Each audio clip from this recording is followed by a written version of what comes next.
It's a bull. Hey, sorry about that. Hope I didn't scare you there. Well, this video is a video for flat earthers, okay? I was once a flat earther too, all right? Yes, I once thought that the earth was a stationary plane, the stationary flat realm, okay? That was me. So, but I still don't know for sure, okay? Because hopefully we can come to, like, you and me can come to an agreement that neither of us really know for sure, right? Because have you seen it? Have you seen it for your, its entirety for yourself? I haven't. So I don't know for sure, but I don't think it's flat, okay? And I'm gonna explain why in this video. But I also want to say that I have a lot of respect for flat earthers, okay?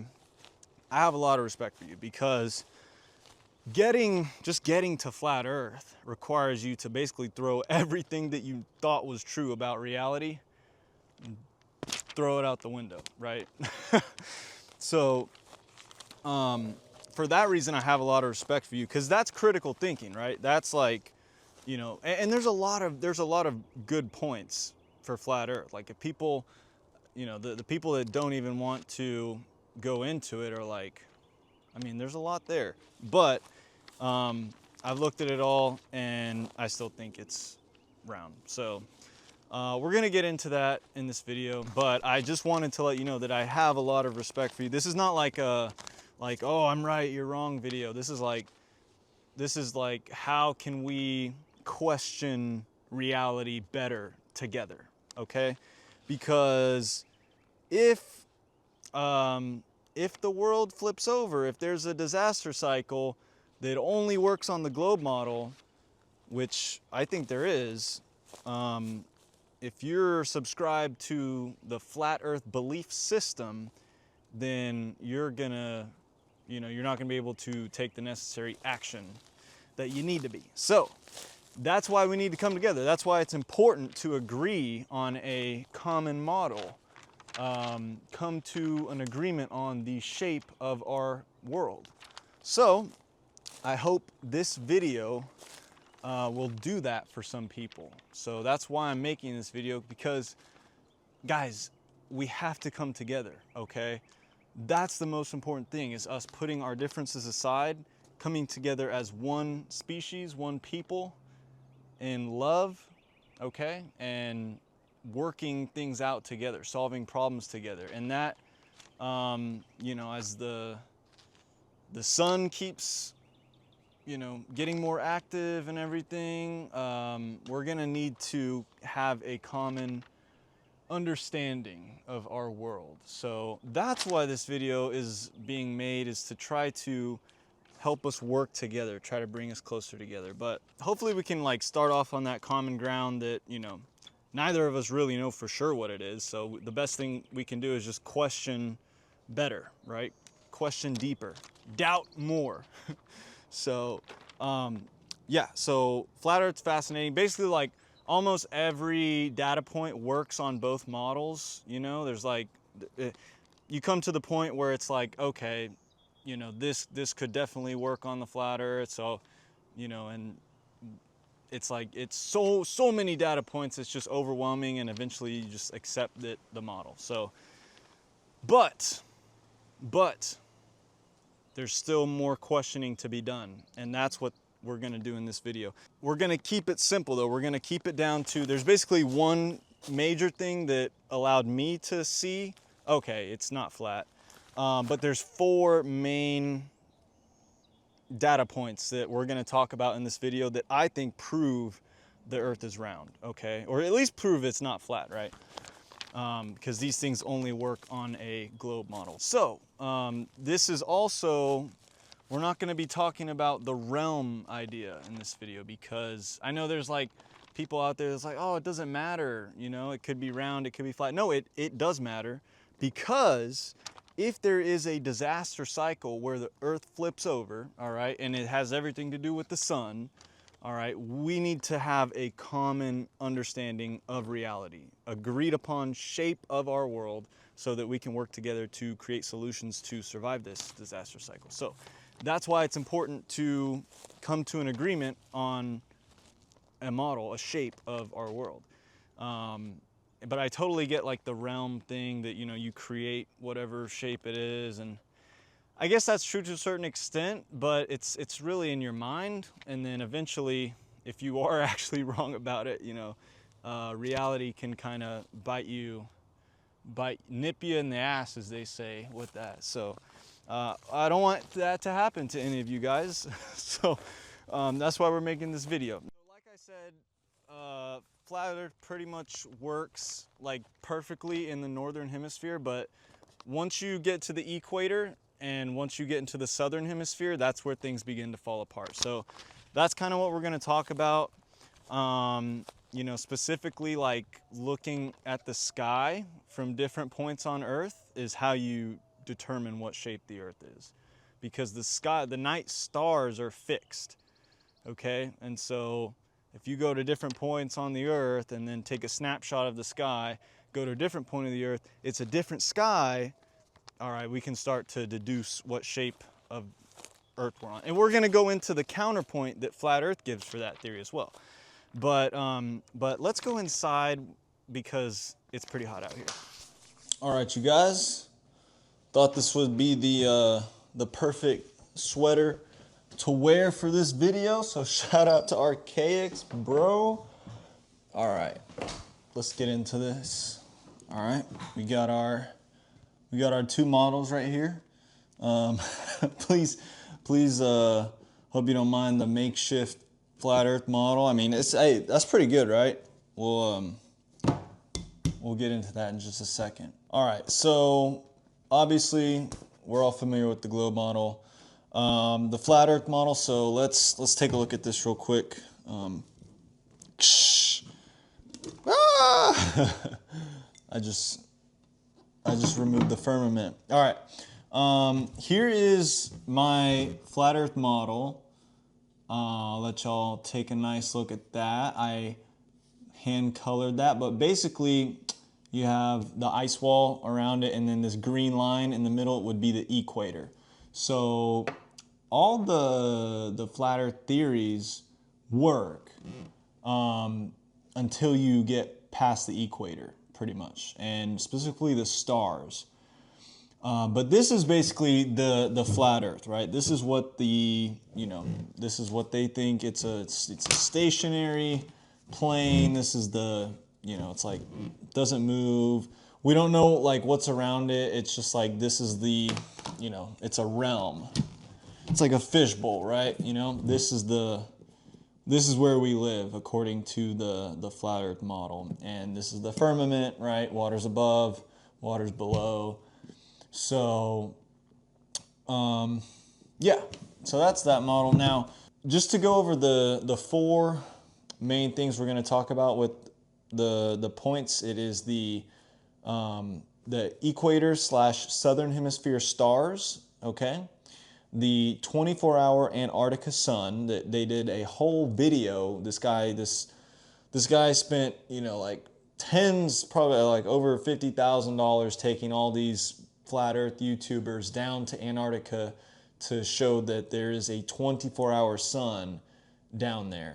And probably the biggest guy, Wits It Gets It, who I watched for a while, after that trip, he's changed his mind. He's made a video, the Earth is not flat. So there's that, but they didn't have to go to Antarctica. They didn't have to do all that. There's another way to prove that it's around based off the stars. So the stars are the main point. Then you have the 24-hour Antarctica sun. Then you have the weather systems, right? You have the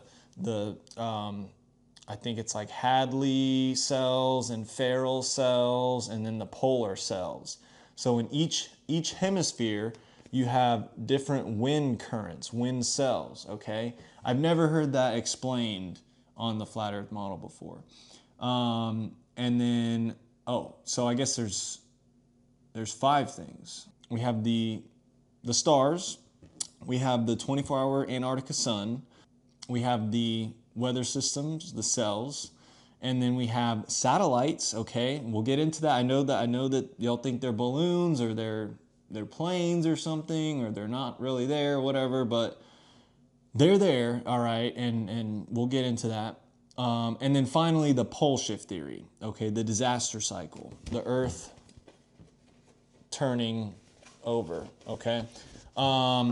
If there's evidence that, you know, the poles have been at a different place, I don't see how that's possible on a flat Earth model. I don't see how you can have, you know, if the North Pole is in the middle, I don't see how the land can move around so that there'd be a different pole, right? So those are the main points we're going to get into in this video. Let's start off with the star trails because that's the most important. I think that's the dead giveaway. That's the easiest thing to look and say, okay, yeah, that's only possible on a globe. Let me explain what I mean. So, let's start off with the flat Earth, okay? I'm going to remove the firmament once again. Now, on the flat Earth, okay, you see this green line here. There's a green line. That's the equator on the flat Earth, okay? Basically, anywhere inside, well, let's just think about this, okay? If this is what the Earth looks like, all right, and you have a dome, right, and the stars are fixed to the dome, and maybe the dome spins, you know, maybe the stars are outside of the dome and that's spinning, but either way, there's stars above this flat plane, okay? And on this model, you should be able to see all the stars from anywhere on the Earth, right? If I were to stand in South America, I should still be able to see Polaris, okay? Right? Because Polaris is the North Star. That's the one that when you take a star time lapse of the night sky, all the stars are turning around Polaris, okay? So on this model, you should be able to basically be anywhere on the world and still see Polaris because it's at the center of the dome, all right? That's not what we see though. But that's what you would, you know, that's what you would think to see without any crazy math, right? Now, let me explain what we actually see, all right? In pretty much anywhere in the northern hemisphere, except from the actual equator, even at the equator, but basically anywhere in the northern hemisphere, okay, which is this inner circle, you can see Polaris. You can see the stars turning around Polaris, okay? And depending on where you go, you know, Polaris will look like it's at a different point in the sky, which is what we would expect to see on both models. Now, the problem is when you travel to the equator, okay? If you take a time lapse of the stars at the equator, what you're going to see is the stars coming up. If you have the camera pointed east, okay? Imagine you have the camera pointed east, all right? You would still expect to see Polaris at some point in the sky. But what you see is, all right, let's imagine I have the camera pointed this way and that way is east, all right? To my left would be north, all right? And I see, basically you can see Polaris, you see the stars turning around Polaris, but if I look directly in front of me, east, the stars are coming straight up, okay? They're coming straight up the horizon. They're not spinning or anything, they're just coming straight up the horizon, and west, they're going straight down. So at the equator, the stars are going over me and down, all right? Then if I look south to my right, I see the same thing I see if I look north. I see stars turning around a fixed point. And then if I would go to the southern hemisphere, let's say somewhere in South America, South Africa, Australia, New Zealand, right?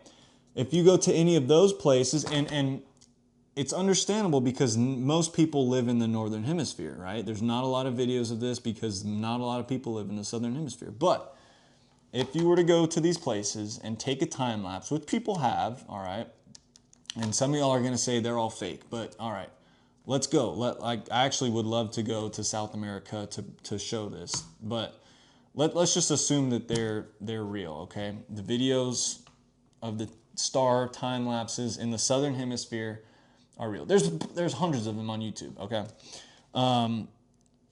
What you'll see is basically the same thing that you see in the northern hemisphere, but it's a totally different set of stars, okay? You do not see Polaris, all right?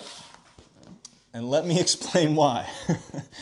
All right, so in the northern hemisphere, remember the globe is spinning like this, all right? Anywhere in the northern hemisphere, right, if you take a time lapse and you point the camera north, you're gonna see the stars turning around a fixed point. That's Polaris, that's the North Star, all right?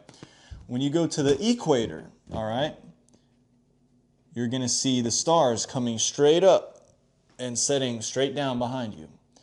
And if you go to the southern hemisphere, you're gonna see, imagine that this is the camera, right? It's spinning like this, all right? You're gonna see the stars turning around a fixed point in the sky, the Southern Cross. It's not Polaris, it's a totally different set of stars, all right? Which would make sense if the Earth is round, all right? So you have, and really the equator, taking a time lapse from the equator is the perfect thing because you can literally see both poles at the equator. You see the stars turning because the Earth is turning, not the stars. The Earth is spinning, and you see both axes of rotation, okay? That is only possible on a globe model, all right? Now, the modern day flat earthers will tell you no, it's actually possible on a flat earth model because everyone has their own personal field of view that bends light around them, creating their own personal dome, and that's why as you move across the plane, you see the different stars. And I'll show you a model of this right now, what they mean. Okay, so this is the flat earth model that explains why you see the totally different stars in the southern hemisphere. This is actually a working flat earth model. And you'll see, let's see, hold on, let me get the, okay guys, so this is not your dad's flat earth model. This ain't your parents' flat earth model. This is the new and improved, some might say improved, flat earth model. So without getting like real deep into the weeds, you know, okay, this is I guess this would be the fixed stars, and then you can see there's another dome. There's a dome within a dome. And for some reason on this model, the sun and the moon are above the stars, which does not make sense. So I don't really know, but also let's see, can we change the season? There we go. Okay, so what month? This would be in April? Yeah. Okay. So you can see, ooh, there we go. All right, so the dark area is nighttime on this model, and anywhere where it's light is daytime. And so this model explains the 24-hour Antarctica sun, or at least, you know, it shows it on the flat earth model. But it's bending the light. See, you have the sun over here, so somehow the light is getting all the way to the opposite side. So somehow it's bending the light through the torus field that is the firmament, whatever it's doing, I'm not sure.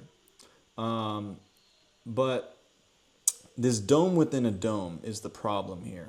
As I was saying, it's this dome within the dome that is the problem. Now I'm going to move. This little black cat is the observer, so it'd be standing at the North Pole, which makes sense, right? I mean, what you would see at the North Pole would perfectly match up, but as soon as you move away from the North Pole, you can see that dome within the dome starts moving too. It starts rotating to explain why you're seeing totally different stars in the night sky. All right, so hopefully you guys can see that motion there. As the observer moves away from the center, their personal dome is also is spinning. And it's really a sphere. It's a sphere. It's not a dome, because you can see, like, there at the South Pole, you know, at the ice wall, there's a totally different set of stars that you'd be seeing. And then at the North Pole, there's a completely opposite of stars. Like, you're not able to see the same stars at the two poles. And so how does this work, guys? Like, you have to understand, this is basically saying that every observer would see something totally different based on where they're standing on the flat plane, which really, as you can see, there's obviously all the stars, you know, would be above the Earth. Okay, it's not like some are hiding below it or anything. In this model, all the stars are above the Earth, but somehow you're not able to see that because you have a personal dome of vision, personal field of vision. I think Whitsitt used to call this the azimuthal grid. All right, and then he would try to argue, okay, light rays do bend. Look at these sun rays, anti-crepuscular and crepuscular rays prove that light bend. No, that's an optical illusion as well. But let's actually think about this. Okay, is the argument that it's your personal torus field of vision that because your heart, you know, your body generates a magnetic field. Is that the mechanism? Like, what is the actual mechanism, guys? You know, like for me to be at one point on Earth, and then someone else to be on another point on Earth, and yet we're seeing completely different things in the night sky, even though we're on a totally flat, level plane, that we should be able to see the same thing when we look up. It just doesn't make sense. So, but if the argument is that it's a torus field, that's a stupid argument, because I don't mean to, you know, I'm just speaking my mind. You realize your body, the torus field you generate is like super weak compared to like an electromagnet. So if the theory is that your body's personal torus field is bending light from stars, you know, a gazillion miles away, why wouldn't a super powerful electromagnet bend the light around it? It doesn't. Okay, magnetism does not bend light. Okay, light rays are pretty much straight. They travel straight through the medium of space and air and stuff, and sometimes air can create the illusion that, you know, light rays are bending, but magnetism does not bend light. You know, if you shine a light around a magnet, it's not bending it. So I don't know what the mechanism is. You know, what about cameras and non-living objects? This would then have to apply the same mechanism that causes us to have a totally different vision closer we are to the ice wall, right, compared to someone who's closer to the North Pole, right? There's got to be some mechanism that is causing this. All right, so what is that? Is that a torus field? Does it apply to non-life forms like cameras? Obviously not, because it's cameras that are taking the photos of these night stars. You know, it's a non-living thing that's recording this.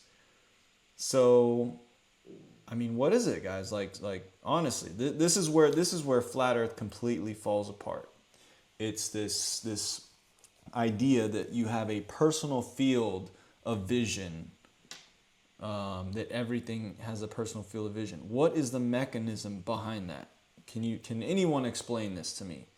I will jump on a podcast with anyone who says that they can explain how this works. I want to know. Like, I'm a doubting Tom. Okay, I want to know what we live on for sure, because if the Earth is flat, then I don't have to worry about it flipping over, right?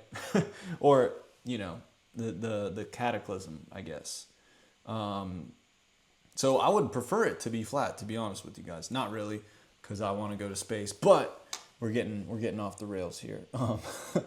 This is just what I wanted to show you guys, that this model, this is the only model that is correct. That this website, it's called allenspaceaudits.github.io, I guess. Maybe that'll work for you. It's called FE Conceptual Model. But and this is a really cool website. You can pretty much like do all kinds of stuff on here. You can turn stuff off. And apparently the green things flying around are the satellites.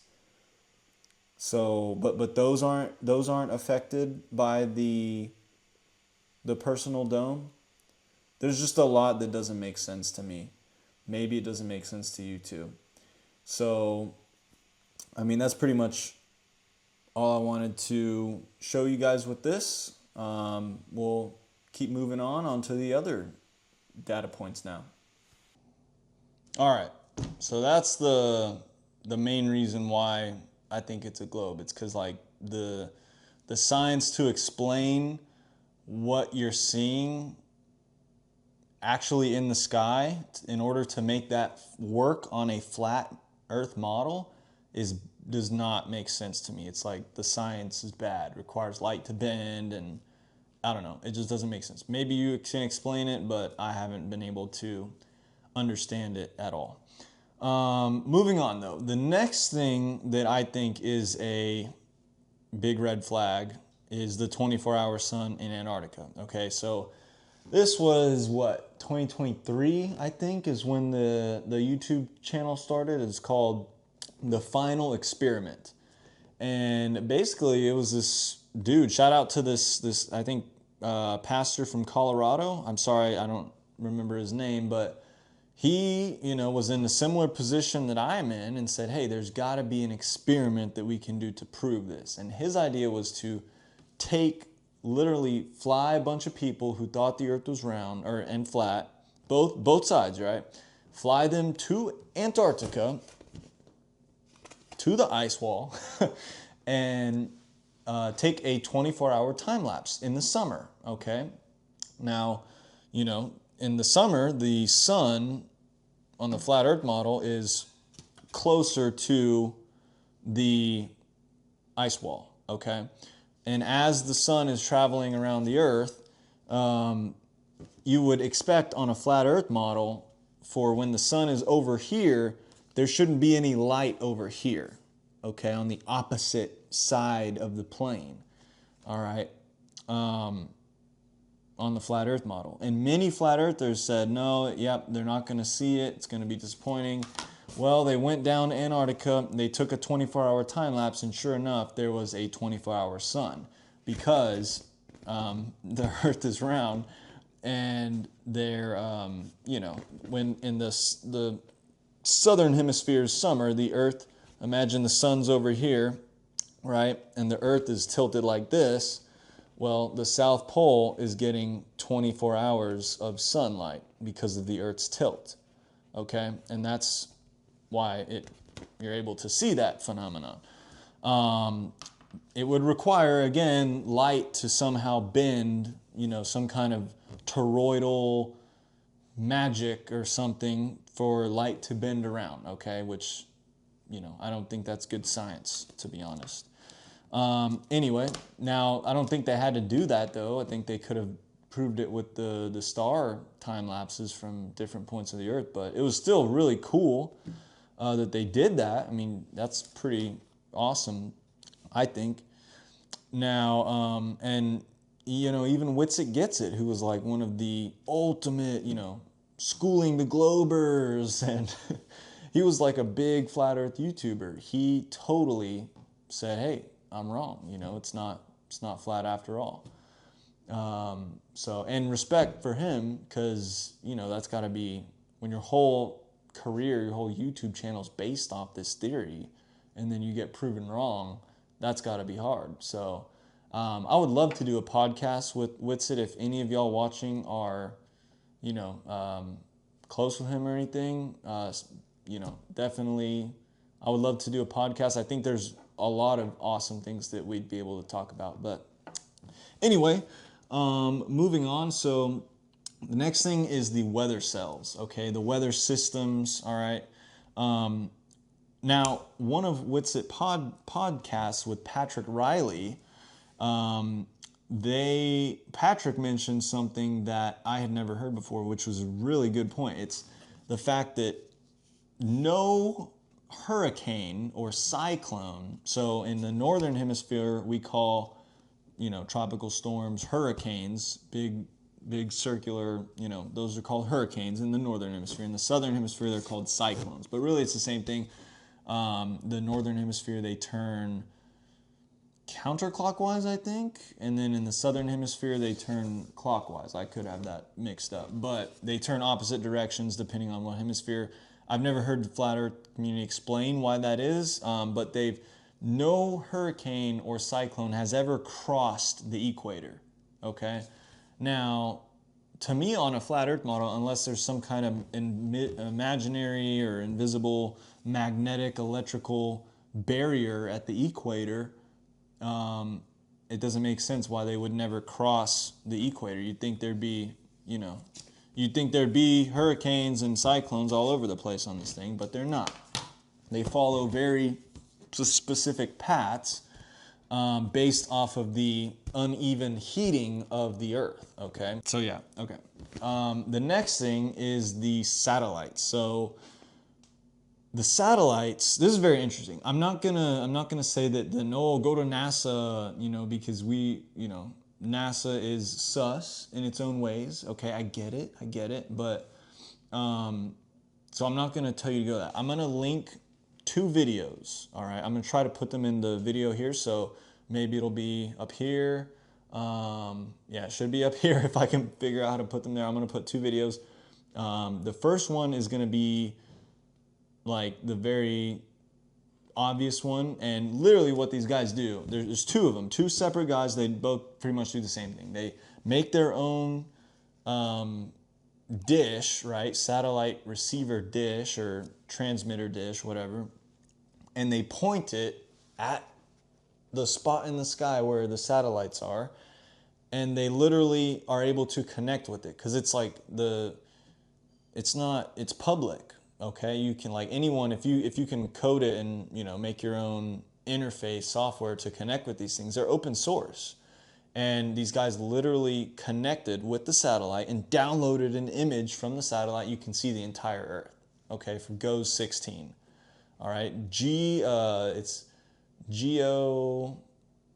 I forget what GOES stands for. It's like it's a geostationary satellite. So as the Earth is spinning, the satellite is spinning at the same speed as the Earth. So the satellite is always looking at it's orbiting the Earth at the same rotational speed as the Earth.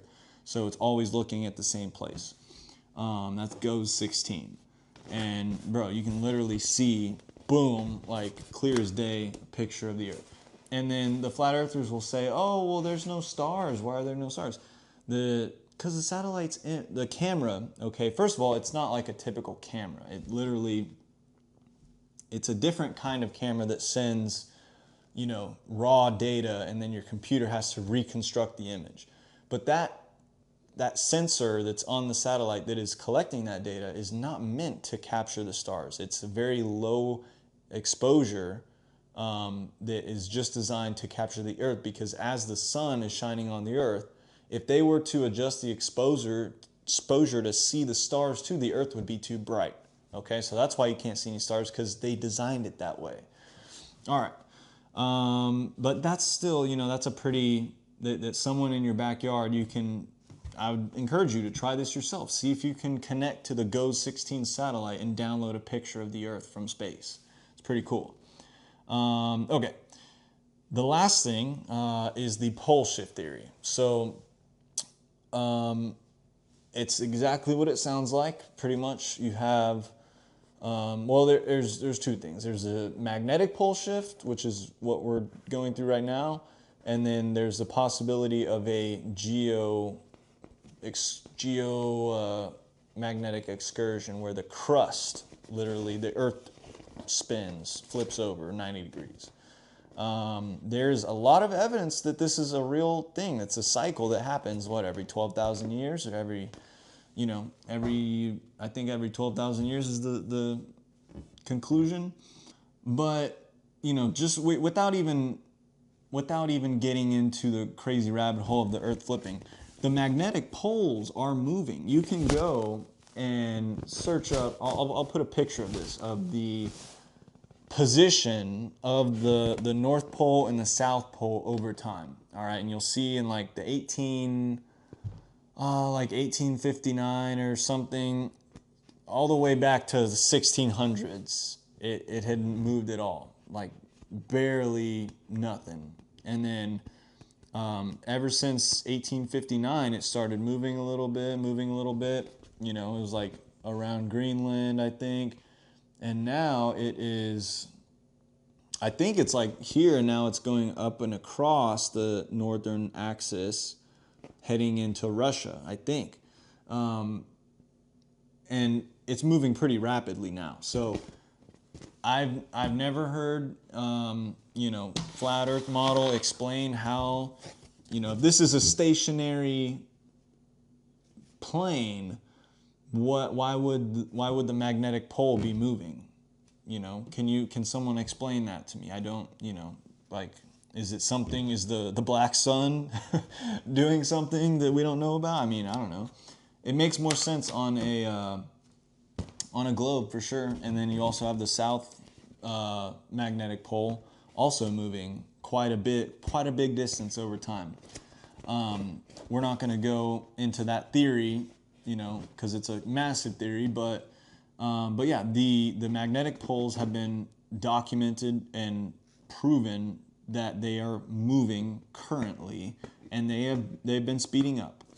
Okay, and so that's another pretty big idea, but that's just the magnetic poles. There's also, I think, significant evidence that the Earth actually flips over from time to time, meaning that not only the magnetic pole, right, moves, but the actual axis of rotation, if I can, something like that. Something like that, where basically you have Greenland and Antarctica come to the equator, and then you have a new North Pole and a new South Pole, something like that, maybe. I don't know. There's debate on where it actually ends up, but there's a lot of evidence that actually support this theory that, you have Graham Hancock and Randall Carlson, genius geologists who have, documented there's obviously great cataclysms, some kind of great flood that has happened in the past. You have, 20% of the, big megalithic ancient sites, including the Giza pyramids, the Great Pyramid, is perfectly aligned with north and south, the cardinal directions, north, south, east, west. The pyramid is perfectly lined up with those cardinal directions to a freaking T, guys. Like, it's perfect. All right, and 20% of pretty much all megalithic sites are lined up with the current north and south. But the other 80%, an ethical skeptic is the gentleman who has, put this all together, at least from what I've seen. So I'm going to be showing, some of his graphics and stuff, but definitely go check out his work, his website. But the other 80% of these ancient megalithic sites, these ancient structures, you can basically draw a line. Some of them are so obvious. Some of them are like, okay, yeah, that's the line. If you follow that line, that entire site, even though it's like on South America or Mexico or, parts of Africa or, the Middle East, Europe, there's ancient megalithic sites all over the globe. you know, from past civilizations, right, that got wiped out. 80% of them are basically all pointed to a different spot on the earth. It's kind of near Madagascar, like in this little area of Africa. Basically all the 80% of these ancient megalithic sites, you can draw a line and it leads to this one point. All right, and then the speculation is that that was the previous North Pole the last time that the Earth flipped over, which makes sense if the other 20% are lined up with our current North Pole. So that was a pretty big aha moment for me. But yeah, I mean, the disaster cycle, the evidence of great floods, and you know, all that. I think it also is another big supporting piece of the globe model, because I don't understand how the pole can move. This is fixed. Like, you know, all it can do is spin, or, you know, like, it doesn't make sense. If the ice wall is around there, like, this doesn't move, okay? But the geologic evidence suggests that it does. So, you know, one of these things is not lining up with everything else. So, but that's pretty much it. I'm going to link Ethical Skeptics' work and also Ben Davidson's YouTube channel in the description, so you guys can check that out if you're interested. All right, so hopefully those data points made sense. Again, the stars were like the biggest thing for me. I was like really trying to think, there's got to be a way to you know, prove the shape of what we're on based on looking at the stars at different points in the sky. And I thought about it, and yeah, there is. Alrighty, well, that's pretty much it. I don't want to make this video too long. That's the, you know, the 5 weak points of the flat Earth. So hopefully you guys enjoyed that. Boom! All right. So that's pretty much it, guys. You know, I wanted to just kind of lay out the facts and then kind of talk about like the wisdom of it all, I guess. So part of, you know, this journey that we're on of life, you know, getting to the higher levels, part of the way you do that is by removing limiting beliefs that you have. And for me, like, flat Earth is a limiting belief because it means that we can't go outside of this planet. We can't go to the moon. We can't go to Mars. We can't go to other star systems. But if the Earth is round, you know, if we're a spinning ball in space, then we can. We can go to the moon. We have gone to the moon. We can go to Mars. You know, we can, with the right technology, go to other solar systems, other star systems, and become a multi-planetary civilization. That is so much more of an unlimited belief, right? So it's like, and you know, your perception of reality gets shaped around whatever shape you think the world is. You know, if you think it is a confined, you know, prison planet where you know, you can't go past the ice wall, you can't go, I mean, you know, you can't go outside the firmament, whatever, then that's a limiting idea, you know. But, you know, if space is real, right, we have options. We have other options. So it's unlimited, and space is huge. So, but I mean, more importantly for me, I don't know about you, but for me, the more important reason to get on the same page is because of the disaster cycle, the Earth crust displacement oscillation theory, whatever you want to call it, the micronova, you know, pole shift, whatever it is. If that thing is actually going to happen, guys, then if you think the Earth is flat, then you're automatically going to be rejecting any, you know, theory like that, and automatically limiting yourself to, you know, your version of reality, and you're not going to open your mind to this is possible, this is going to happen in our lifetime. And, you know, if you don't prepare for it, well, I'm sorry, you know, you're not going to, very low probability that you will survive it. So that's probably the bigger reason why I'm making this, is because, you know, I don't want that version of reality for you. I want you to be in my version of reality, where we make it past the disaster cycle and get to see the new Earth, right? The new age of Earth.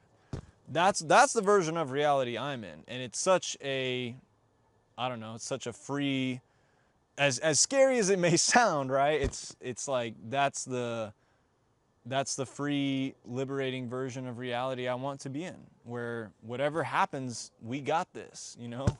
And I think if you just believe that, you know, that whatever happens, you got this, then you'll be okay. But finally, I think like one of the other reasons why flat Earth just doesn't resonate with me anymore is because it kind of forces like a much darker version of reality where everything is, you know, manipulated and the truth is really twisted and you're being constantly lied to from the government and everything, which, okay, sometimes that happens, but I don't, like, flat Earth just makes it seem like literally no one has your best interests in mind. And that just doesn't resonate with me anymore. I totally understand why some people think that, but I no longer think that that's the case. My truth is that love is the ultimate force of the universe. That love is really the only force that allows things to, you know, become what they are. And, you know, something that seems evil or dark is really just something that we don't understand.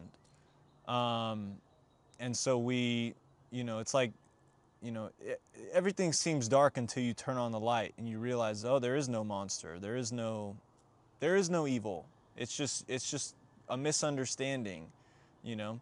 And I really think that everyone, you know, even the elites everyone's just doing the best they can, you know, just trying to get by at whatever level of reality they're on with the knowledge and the information that they have available to them. And also with the same time dealing with whatever limiting beliefs that they have, that, you know, they have to work through. So, I mean, I think that's really what's going on. I don't think it's some like prison control matrix planet or anything like that. So hopefully this video provided you with the clarity that you need. You know, and if not, if it just inspired you to go down that rabbit hole again, that's totally cool.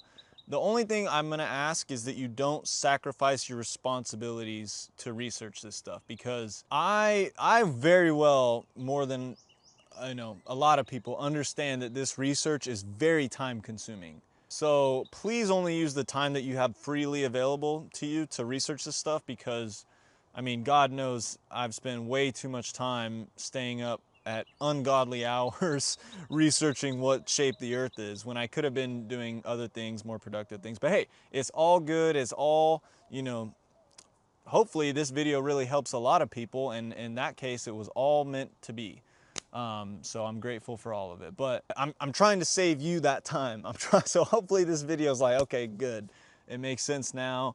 Because I don't want you to be like up at 3 in the morning watching, you know, flat Earth videos. So that's it, guys. If you like this video, please give it a like and share this video with someone who needs to watch it. Okay.